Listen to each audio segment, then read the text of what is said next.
Welcome to the Ocean Tribe Hangout, where we chat with water humans from across the world.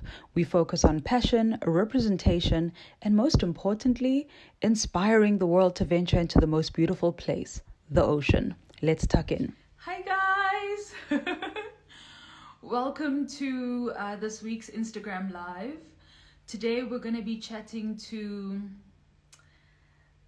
the Curvy Surfer Girl. And she is a Hawaii-based human. She is a surfer and she is phenomenal. So I'm excited to have a chat about representation and, you know, what does it mean to be a curvy surfer girl, and what does it mean to be a curvy girl when it comes to the underwater spaces. And I think we're gonna have a phenomenal conversation with her. So let me try and find our guest. Ooh, she's here. Yay! Yay!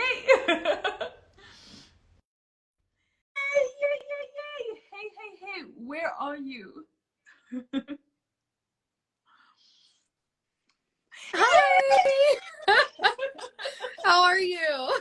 I'm fantastic. I'm so happy to see you. Yes, I'm super happy to see you too. Oh my word, you look as gorgeous as I've always thought you look, which is fantastic. Oh, well, I had to try for this early in the morning. So what time do you normally wake up? Like, is this not this time. Normally up? Unless I'm going for a free dive, this is the only time I'm up like this early. I'm usually up closer to 8 or 9 in the morning because I stay up really late. Like, I'm a night owl. Yeah. So that's where I get the most energy, is like at night. And I don't know, like I kind of feel like I can feel the tides sometimes. Like, you know, the tides rise a lot at night and I'm always just like, this is my time. Wow. So I very much feel the same way. So I often do most of my work at night. So during the day, I'm like running around everywhere, but it's often in the nights that I'm my most productive as well, which is phenomenal. Yeah, that's 100% me. I do like all of my best writing, my best work, my most creative thoughts are always at night. And then when people are like, Liz, let's wake up at 5 a.m. to dive, I'm like, okay, I'll try. So before we go into our chat, tell us what was happening in Hawaii. I believe there was a hurricane that was going to go past there. What happened? Yeah, so you know, every year we have hurricane season, like any coastal place, whether that be Florida, the Caribbean. You know, I'm referencing North America here. I'm not as familiar with the weather patterns geographically from your region, but summer is when we get most of our hurricanes, and Oahu is typically not touched by them because of the way the island chain is formed and the way that the trade winds and natural weather patterns arise. I've been here for 3 years now, so I'm going on 4, and we haven't had a direct hit on Oahu. But as you know, there's 8 Hawaiian islands. Yeah. And so Hawaii Island, the biggest island, and Kauai tend, because of their location and where the trade winds are located, tend to get hit the hardest.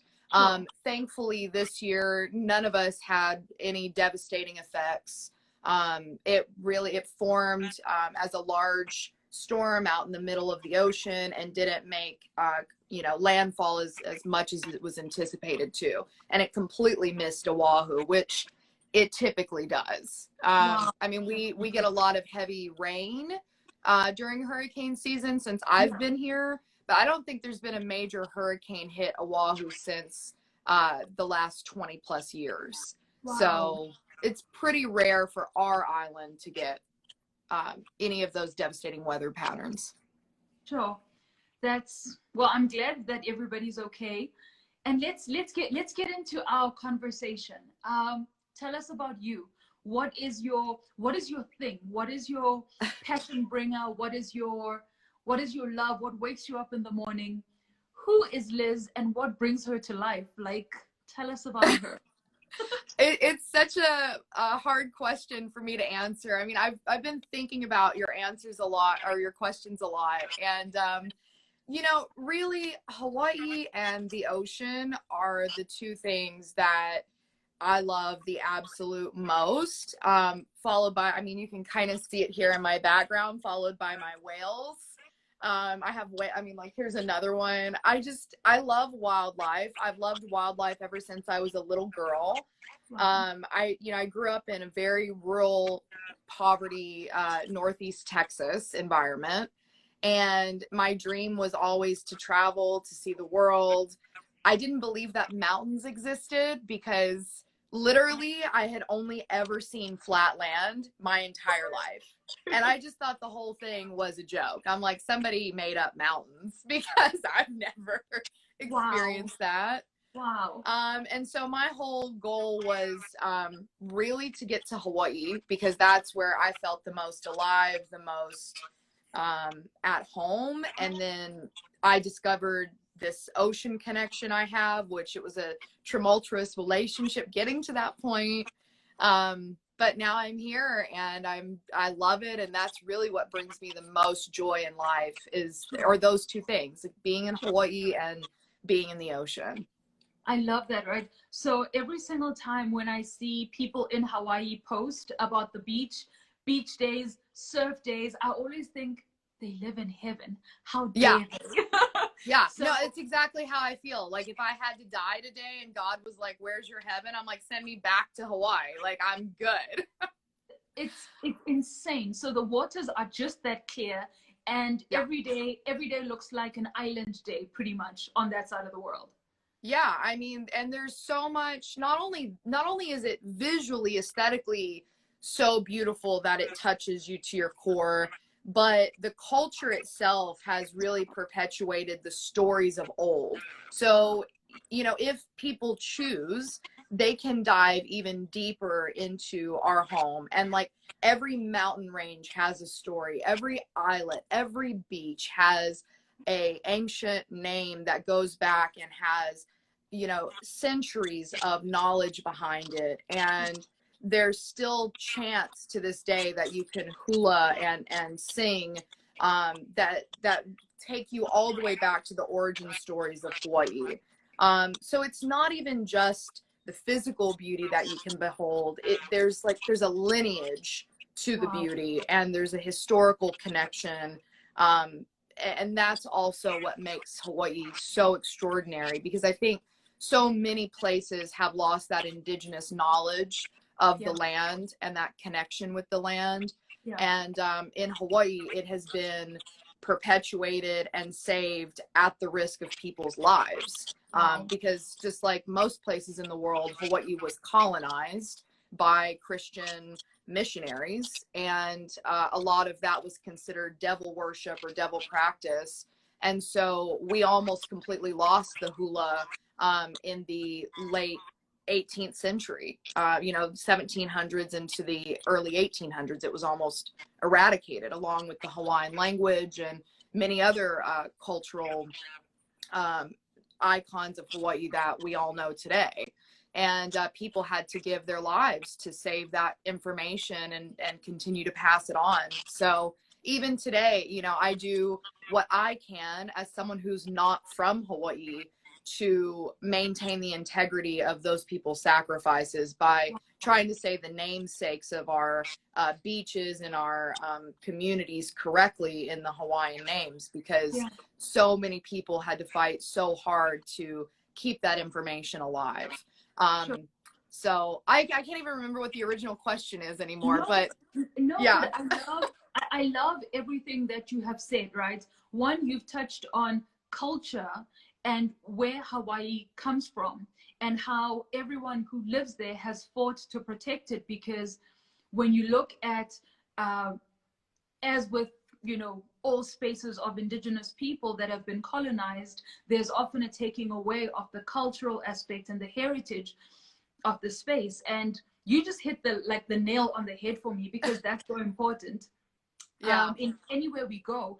And especially, you're saying I came from Texas and I'm living here now, but my most important thing is to preserve the beauty of this place, but not only the physical that you come to for the holiday, but we're talking its culture, its people, its language, Right. its beautiful mountains. That is so important. Yeah. Oh my word. So everybody's popping on. Thank you so much, everyone, for joining this Instagram live. We're chatting to Curvy Surfer Girl. Kevin says, hey, beautiful ladies, looking forward to this conversation. Aloha. So thank you, everybody, for joining. If you have any questions for Liz, please do let us know.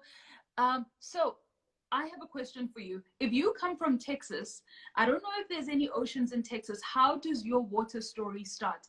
How do you get to start longing for this water where you've got whales everywhere, and now you are freediving, you're surfing, you live for the water, you live for the whales. How does this story begin? Well, so as I mentioned, so I was born in Parkland Hospital, which is where John F. Kennedy died in the 60s. He was the president, right? So that's where I was born and grew up in very rural Texas. So Northeast Texas is almost to Louisiana. So if you've ever seen those images of like the swamp and just like wide open brushlands, that was where I grew up. We actually swam in lakes and ponds. I mean, like really dirty fresh water. And that is just what we grew up in. I mean, there could have been water moccasins and all other kinds of snakes and critters in there, but that was our watering hole.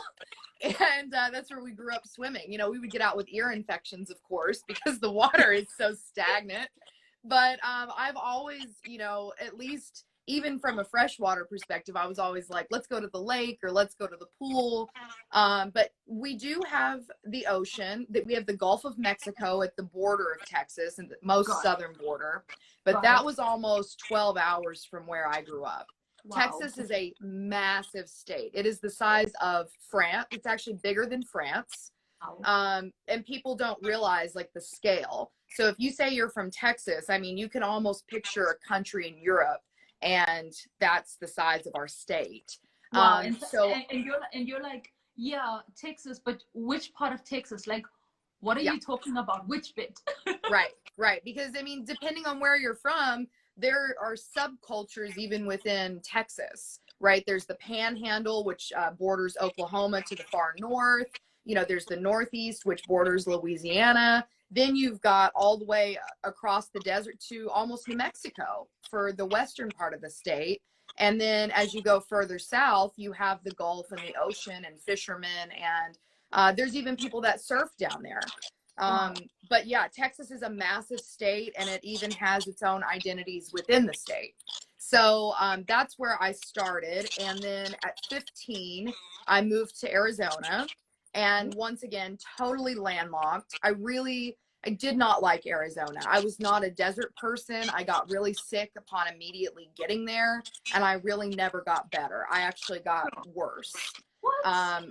Yeah, I ended up having to have surgeries because I was allergic to everything in the desert. Like the desert was literally killing me. I was not biologically, chemically compatible with the desert.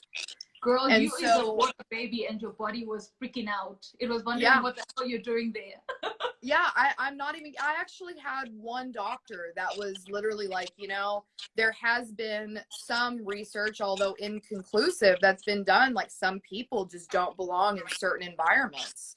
And you don't, you know, you probably shouldn't live out much more of your life here because you are so sensitive to the desert and it's affecting you so poorly. Sure. So I decided, you know, so when I was 21, I visited Hawaii for the first time. Of course, it was just going to be a vacation like anybody else, but it was always a life dream since I was a little girl to go to Hawaii and see the blue water that I'd never before seen in my life.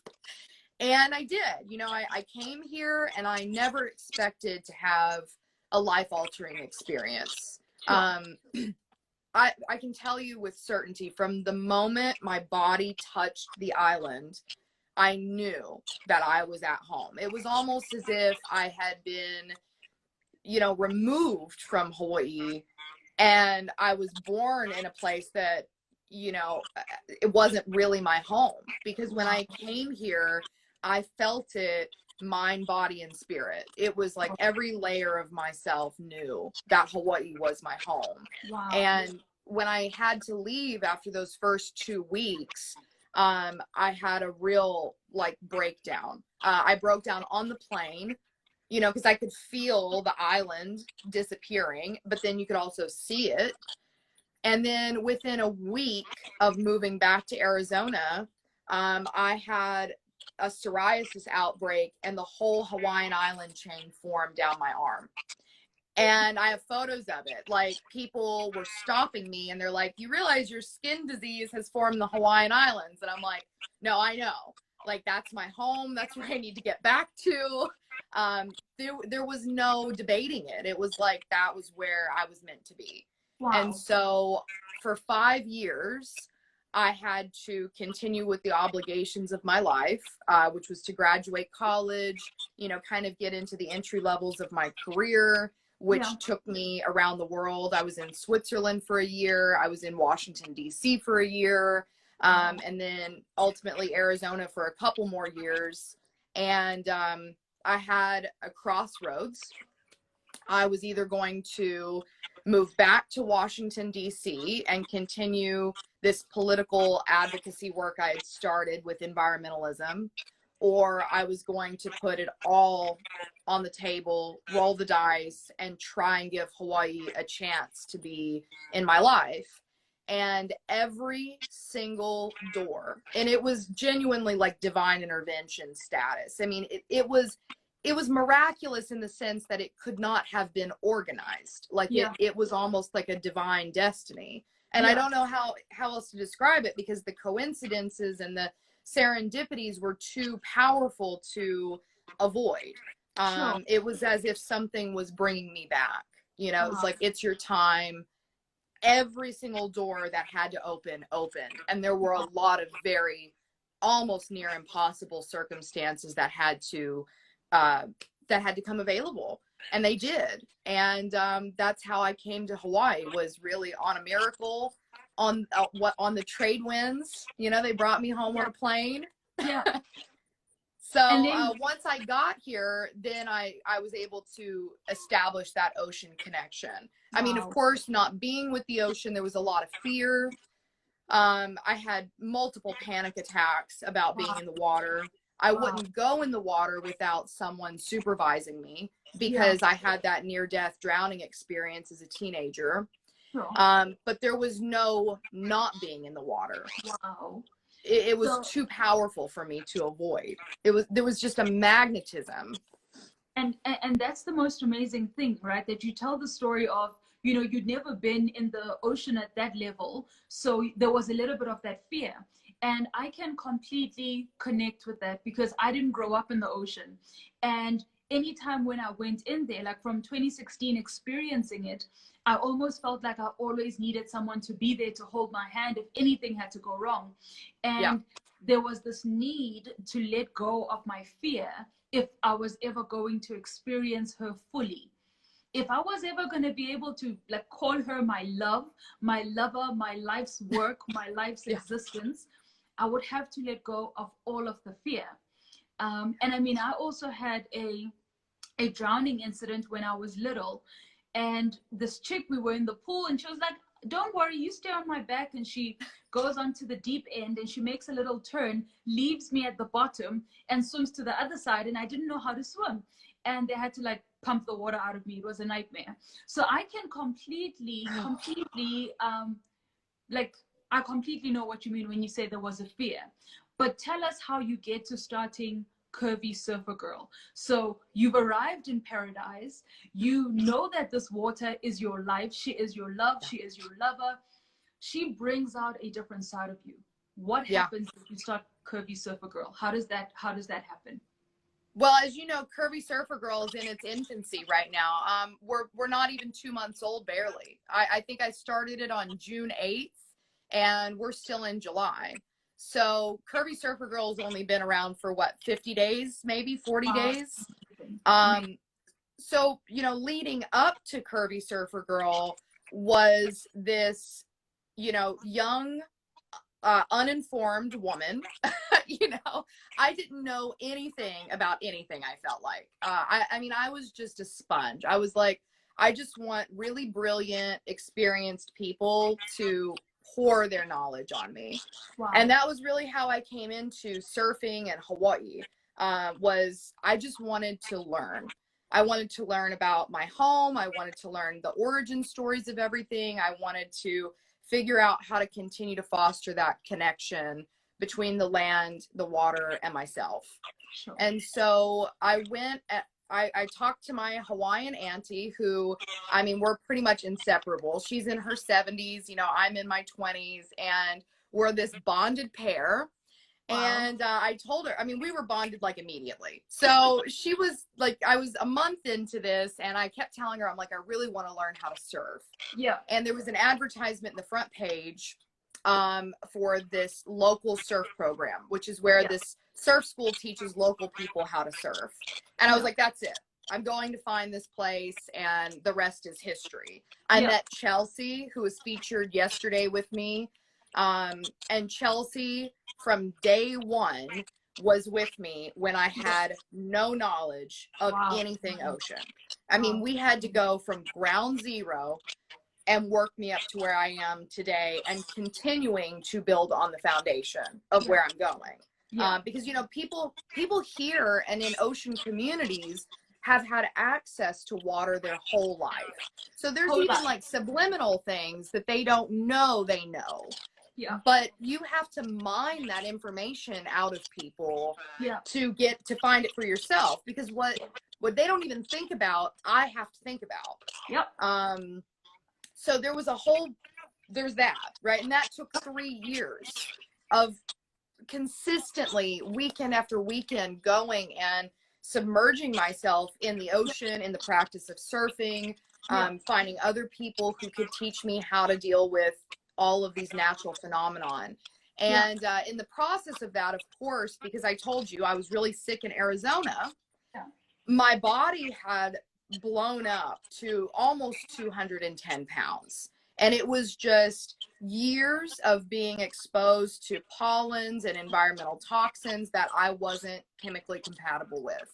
Yeah. And so I knew when I moved to Hawaii, I would probably experience a drastic weight loss, because all of those environmental toxins were going to be removed. You know, I wasn't going to be dealing with dirt and cactus and Palo Verde trees and all these things that were making me explode. But you know, going into the water at 210 pounds, which is quite overweight, that was its own unique set of struggles, both psychologically, physically, from a fashion function perspective. There weren't companies really making anything that I could wear. And you know, you just deal with it because it's not optional, right? Like, you don't, what are you going to do? You just you go to the men's section if you have to, or you go online and you find the most functional stuff you can. Because there's nobody making stuff in size 16 for surfers. It just was not happening.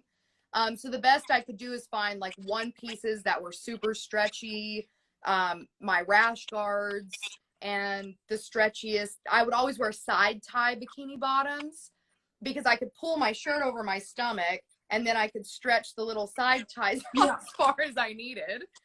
So that was always a thing. But I personally didn't really have, like, some people have serious body confidence issues. Body confidence issues weren't really my major problem. It was the psychological issues that really held me back more than anything, which was like the fear of drowning, the fear of the ocean, just not understanding how all that worked together. But then you add, well, I'm the heaviest person in the ocean I've ever seen. And then after a while, you know, after a year, 2 years, and now 3.5 years of being the largest person I'd ever seen in the water, you get to a point where it does start to take a toll on you. It's like, there is nobody like me diving and surfing. And you get to a point where you're like, do I want to go out in the water today, because I have to swim or dive or surf with people who are size 2 and 4 and 6? Yeah, very tiny girls. There's nothing wrong with it. It's just that I was the only one ever and always in that circumstance. And then you almost feel inadequate because, Yeah. you know, if you're overweight, you're considered non-athletic. And that was the antithesis of my identity. I was like, my whole life I was an athlete. Yeah. You know, so to be put kind of in this space where I felt like I was just this fat, unathletic, uninformed, you know, person, it started weighing on me. You know what I mean? It's just like it's a brick. You're just adding one on top of another on top of another. I am like you've just hit the three most important things, right? One, you talk about, I arrive on this island with people who had lived in these waters for years. So things that are natural to them are often not communicated to you. So you have to learn along the way. And I 100% like echo that, because I had a student who said he wasn't told to equalize. So he's got this pressure that's like mounting. And in the end, he's like, what the hell's going on? Everyone's like, but why aren't you equalizing? He's like, what is that? What is equalizing? Right. I can 100% back that, because I also knew that when I first went into the water, I would just swallow, because I would feel this pressure and I would swallow. And you are, and I think this is so important, that the world starts taking note that even when we teach and when we come across people who are new to the ocean, the idea of assuming the known, it doesn't make sense. You have to go the whole way, because no one's going to be upset because you're repeating what they know. You know, if they think it's stupid, that's fine. That's one. But then two, you talk about, you know, being the biggest person in the space. And also, and I 100% know what you mean, because even when you look up freediving, or when you look up surfing, or when you look up scuba diving, it's always, and I mean, it's not to say, like you said, it's not to say that it's not right for anybody to be a particular size, but diversity is important. Representation is important, because when you don't see yourself represented, how are you able to dream the possibility? I mean, when I came across your account, I was like, I love everything about everything that you're serving, because I, for a long time in my life, felt very uncomfortable in my body. And it goes back to the third part when you say, I've always been athletic, but the aesthetic and the space said, you know, bigger meant that I was not athletic. And that used to eat up my confidence every single time, because I was a mountain biker, super, super strong, but I was heavier. So it was almost like an assumed that she's lazy, she's not going to finish the race, she's not going to make it. And every single time when I'd finish a race, everyone's like, oh, you know, and I'm like, what did you expect? And I love that your account and your space is, you're disproving so much, and you're screaming into the world of representation, and there's this beautiful roar that's coming from your chest, and I love it. What does representation mean for you? Because for me, it's everything. I want to see myself represented. I want to see you represented. I want to see everybody represented, because we don't only exist in how the internet wants us to look. We don't. Yeah, and I mean, I think even what we're doing right now is, you know, having dialogues with people of different ethnicities, of different national origins. I think that even in a lot of ways, that is difficult for people. You know, I encourage people to be friends with people who are not of themselves, right? The only way you're going to have any insight into any other perspective of the world is to talk to people that are different than you. And then when you love somebody and you know somebody that's different than you, you can now embrace their challenges, their joys, their all of the wins and losses of life, because now there is a connection between the two of you. And I think that what happens is we all get in our own isolated algorithm, so to speak. It's like, you know, if I'm XYZ type of person, I'm just not friends with that person because they don't come from my socioeconomic background. I don't relate to them in their struggles. I could never comprehend what they're going through.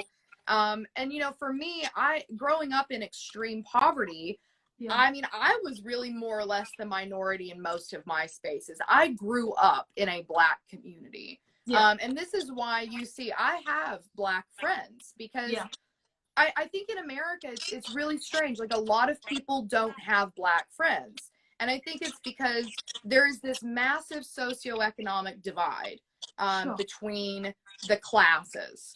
And most of one ethnic minority is over here while the other is over there, and you just don't cross paths too frequently.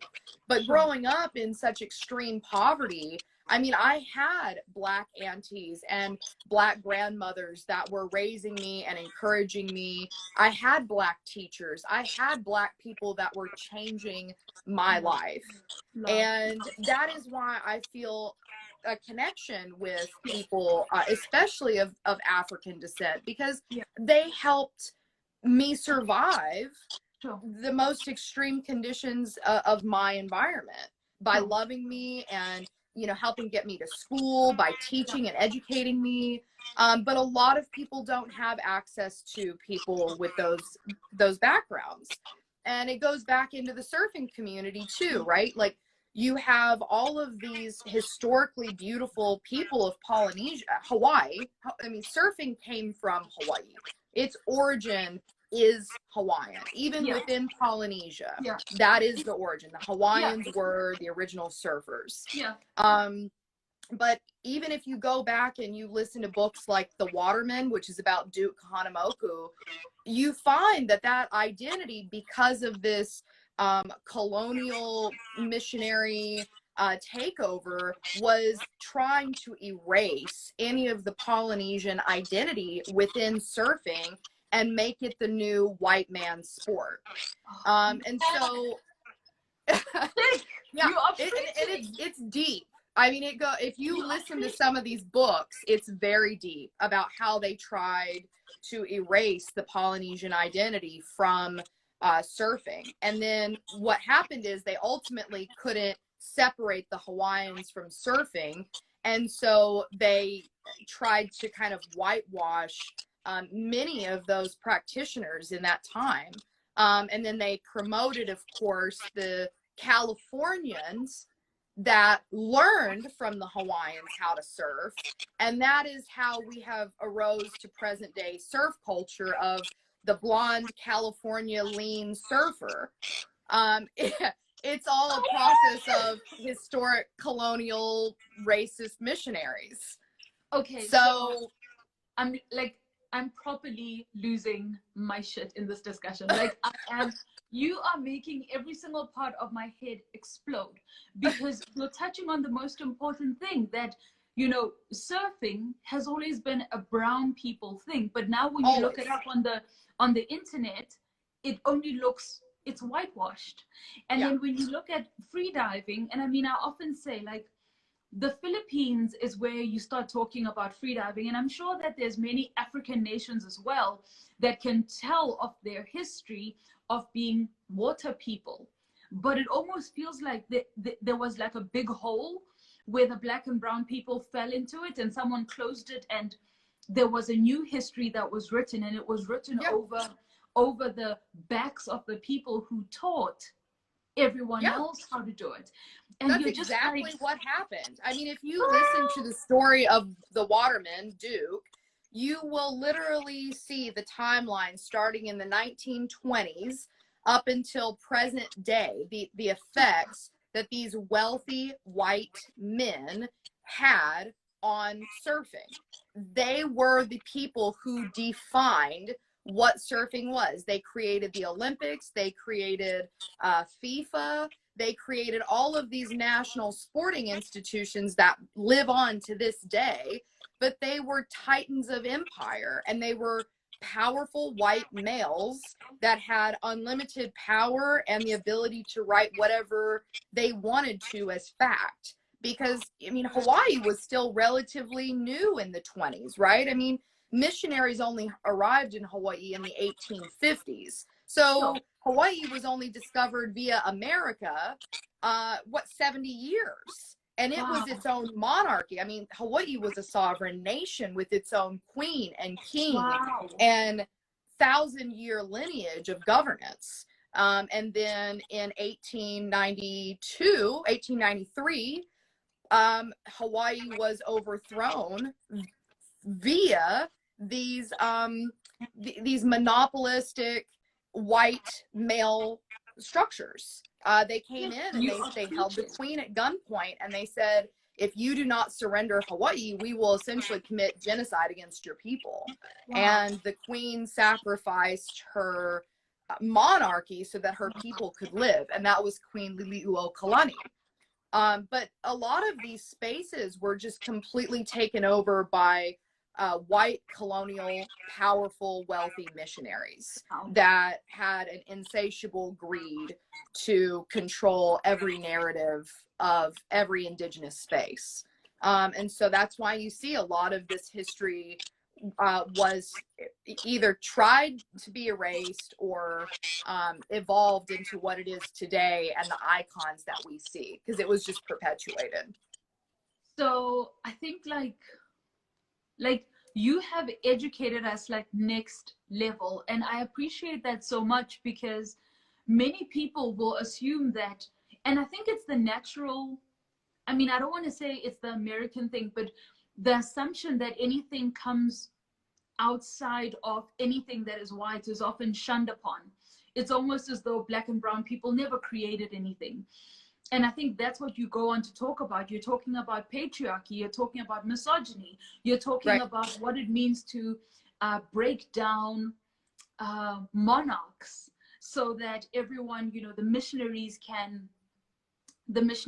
oh my word, Ellison says I can only see a black screen. Guys, is everybody able to see us? Like, tell us if you're able to see us and the audio's good.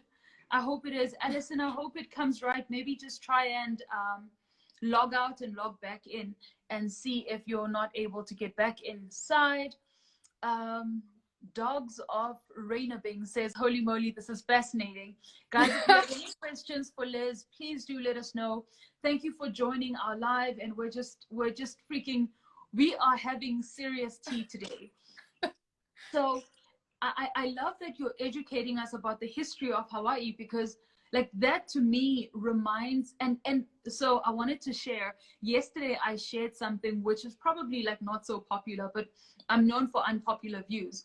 And I shared something that said, if you're looking for a black friend, you know, this is what you could do. Yeah. And yeah. So there was this lady who had posted it, and it was not anything weird, because we don't go looking for our friends based on race, right? So you're not like, oh, I'm looking for a black friend lately. You know, you find people that you have common interests with and you share space. But when we move out of our homogenous space and we look for diversity and flavor, you know, even when you're having your pea soup, you want to have it with some beans and some, you know, you want to throw in all of that flavor.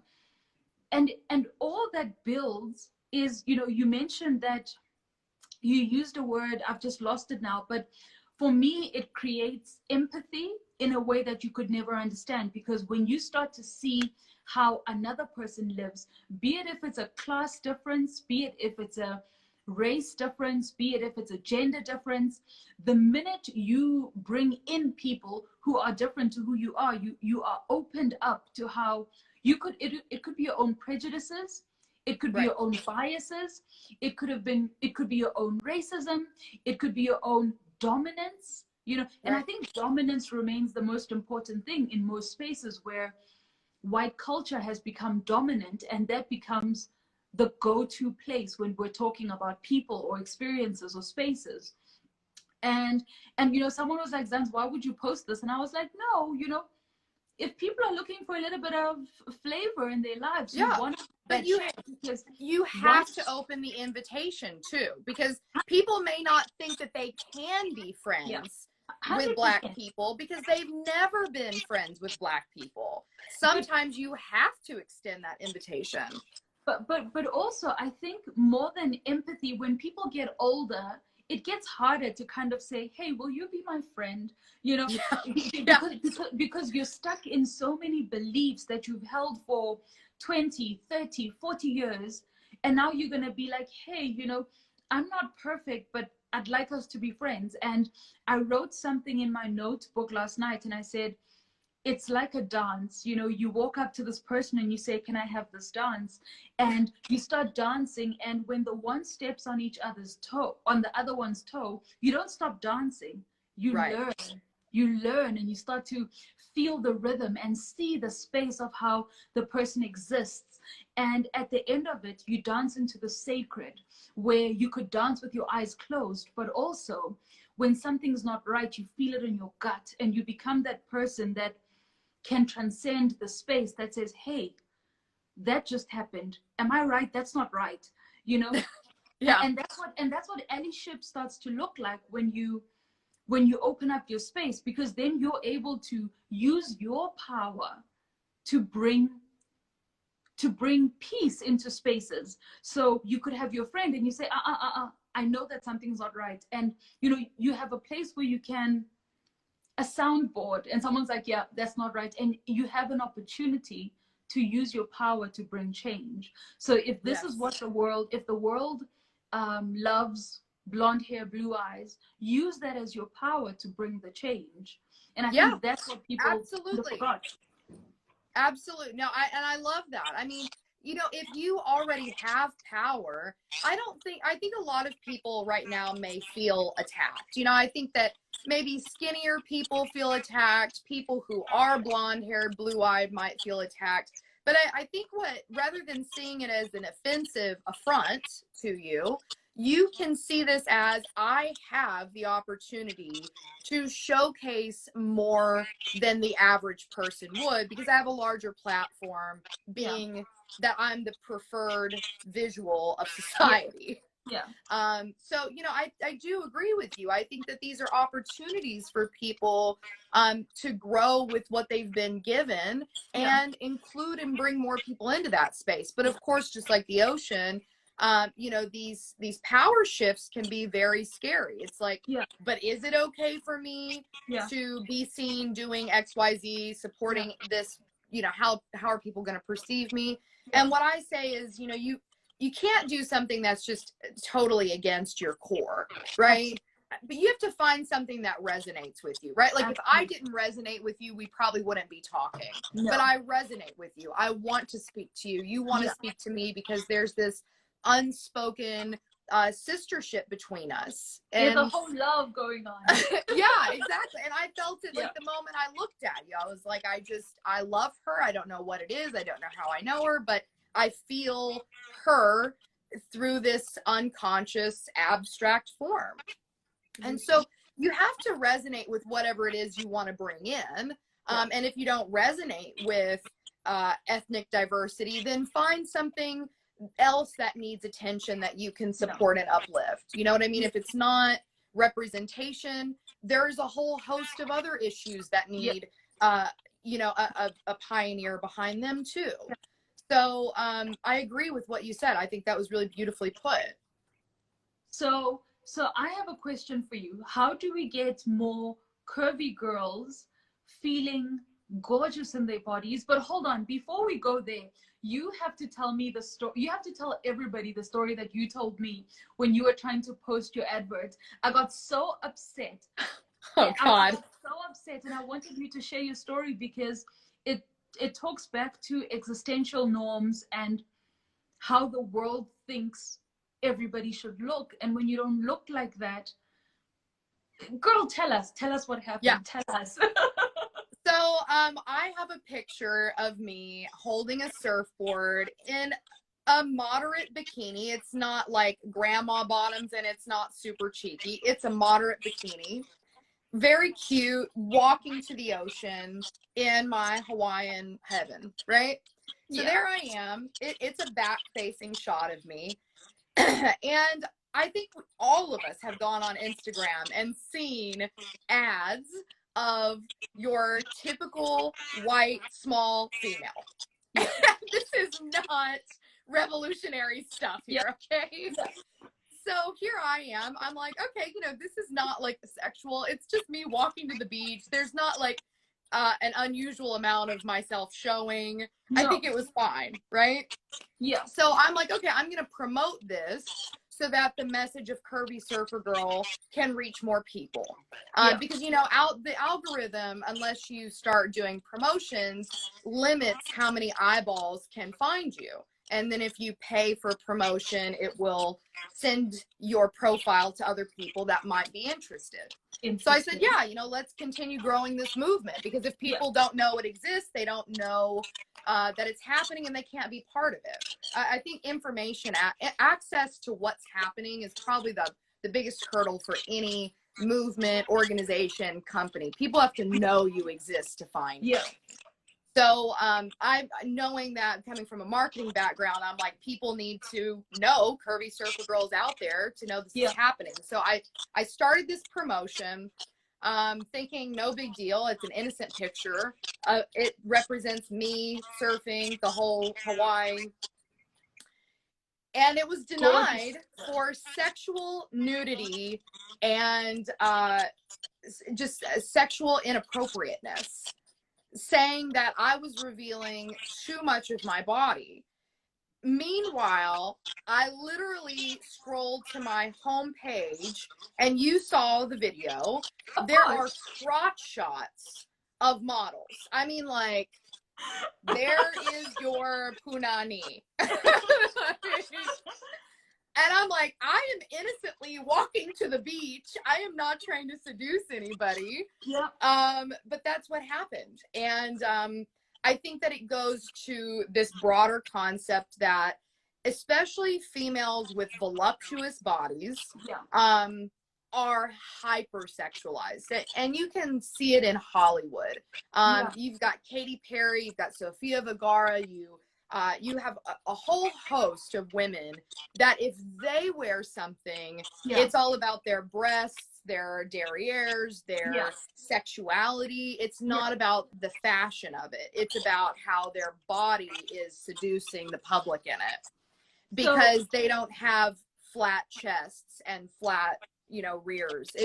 So I think this goes back to decades of just hypersexualizing women with fuller figures, making us inappropriate. No, but I remember when you were telling me the story, I was infuriated, because you still sent me the picture, and I'm like, Chiquita, you are dressed. You are dressed. Have you seen Instagram? You are dressed. I know.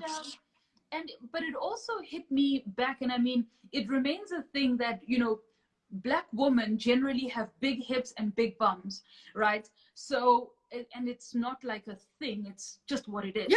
But it is. It is what it is.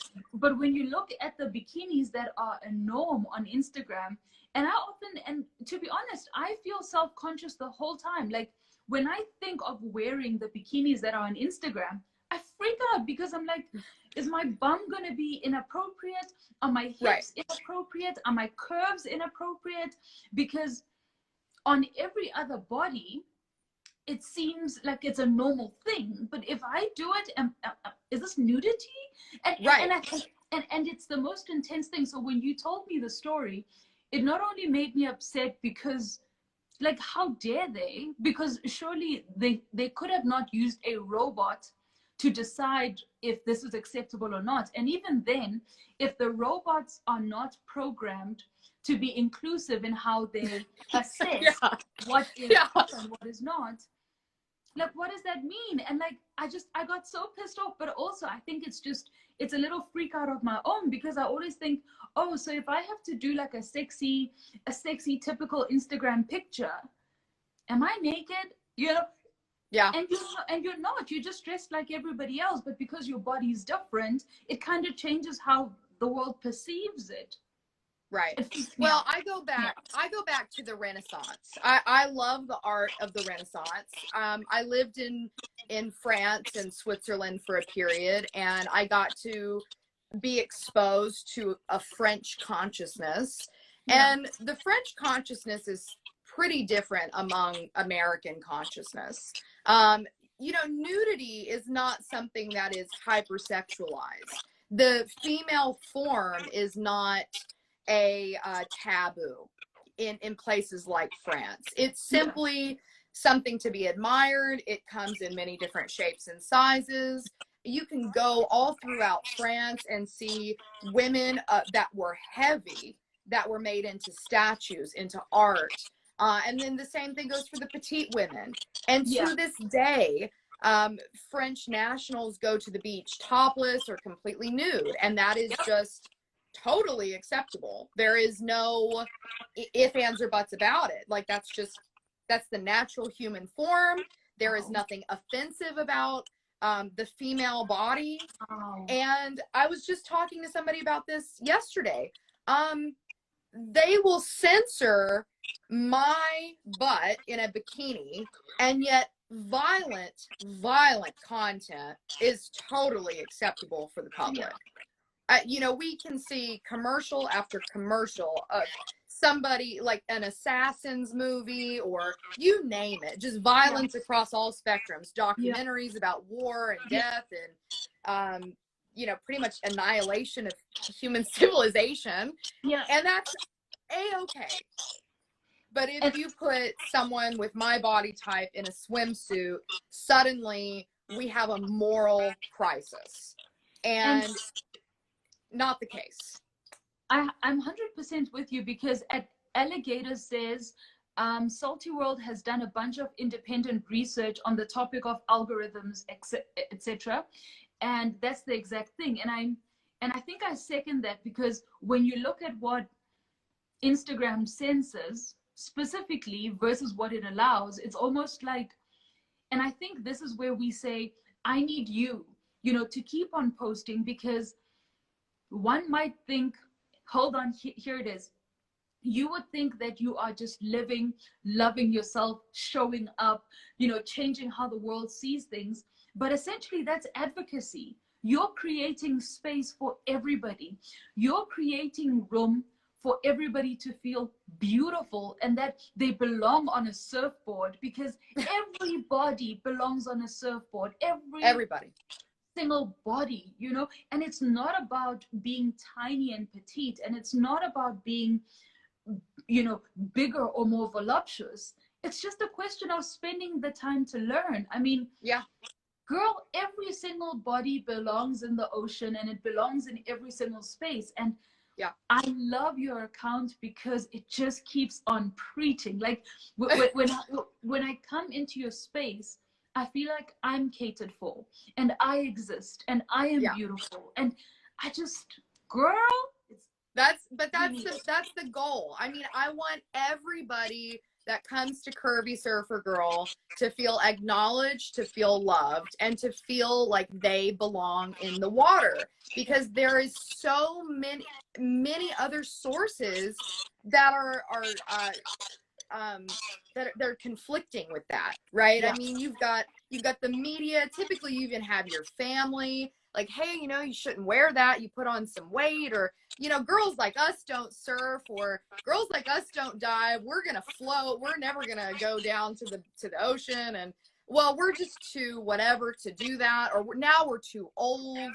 That age is another thing. That there is no age in the ocean. Some of the greatest free divers in the world, Maria Malkanovic, I can never properly say her last name. She was in her 50s when she became a world champion free diver, which to this day, she is known as the queen of free diving. The ocean took her at the depths of her dive.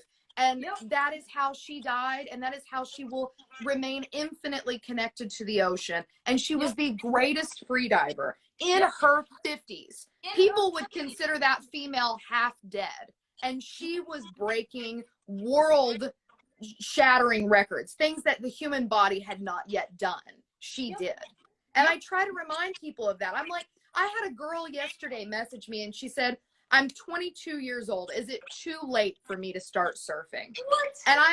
But this is the mentality people are subjected to, that if you're not young, if you haven't, you know, acquired all of this skill from the ages of like 5 to 18, there's no space for you to Yeah. exist in the water. Yeah. You've now outgrown your opportunity. You need to figure out what else you're going to do. Maybe start painting. I don't know. I don't know what people are being told in particular, but I do know I felt the same way. I was like, well, there's no way I'll ever achieve anything in surfing. I'm 26 when I started. I'm overweight. The best I can do is just enjoy the activity until I can no longer do it. That was my entire mentality. I never thought that I could do anything with surfing because it's such a saturated industry already. But I'm 100% with you because you are preaching, right? So I've always believed that, like, you could be 80 and you could learn how to surf. If you are willing to put in the time, you will be able to do it. I only got into the water. I only started surfing and going into scuba diving and free diving when I was 27. And I get messages that says, Zans, like, aren't you afraid? And I say, no, if you always if you always embrace the child within you, then you'll always be okay. But when we grow older, we start to carry our worries and our burdens. We want to carry them as part of ourselves. Right. We want them to be our defining characteristics, whereas we could show up as ourselves and leave the burdens and the baggage down and explore. And I love that you say that, because that's essentially how we change the world. You're never too old to do anything. You're never too little, too big to do anything. And that's how we change the world. And that's why we keep on celebrating spaces like yours, where you're saying, I didn't have bikinis that looked nice on me. You know, I had to be the chick who wears, you know, the big shirt and I tie it on the side for me to be catered for. And that's not all right, because there are so many, and I often say, when God made woman, he took his time, because women are beautiful. Like in the different bodies that women come in, I always get goosebumps. Like, I'll see an amazing woman, I'm like, God took his time making it. And I'm the same way. I see beautiful women and I'm like, girl, just let me admire you.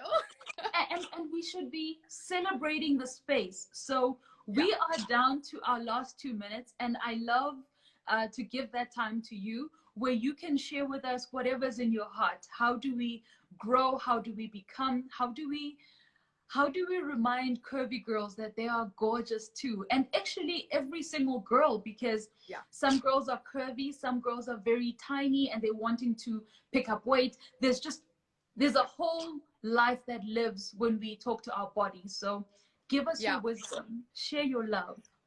Well, I mean, I've always felt like I don't know what I'm doing or saying that's making such a difference. But first of all, thank you so much for inviting me into this space with you. You are so radiant and beautiful, and there is a soul that shines so bright through you. And the ocean is so lucky to have you in its space and diving and teaching other people. And I have to say, I haven't even really, until I thought about it in this conversation, you're the first Black female freediver I've ever met. What? So you, in my space, you're the first. Oh, wow. And I didn't even know that there was free diving in Africa.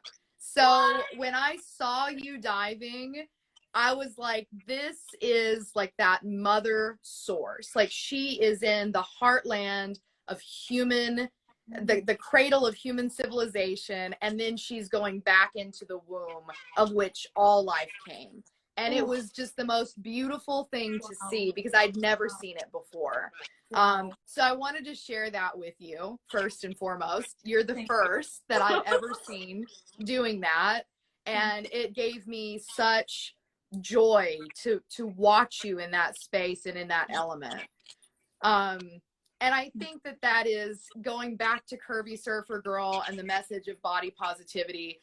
It's about finding that beauty within ourselves and then recognizing it in those around us and encouraging and supporting it. Because the more all of us do that, whether it's for ourselves and for those around us, then we can continue to perpetuate these practices and feel like we belong in these spaces, and that our emotions and our experiences are validated. Because it's really about understanding that people like you and people like me, we belong in the water, and we belong in the water in whatever space we want to exist in it. 100%. So that's really, I think, the message of Curvy Surfer Girl, is that just keep supporting each other, because there are days where I feel like I may not belong in the water. Yeah. And Chelsea has to come up to me and say, Liz, you belong here. I know you're afraid. I know you're terrified. You're shaking and crying in the water, but you belong here. You can push through this. Awesome stuff. Liz, thank you so much. Cheers.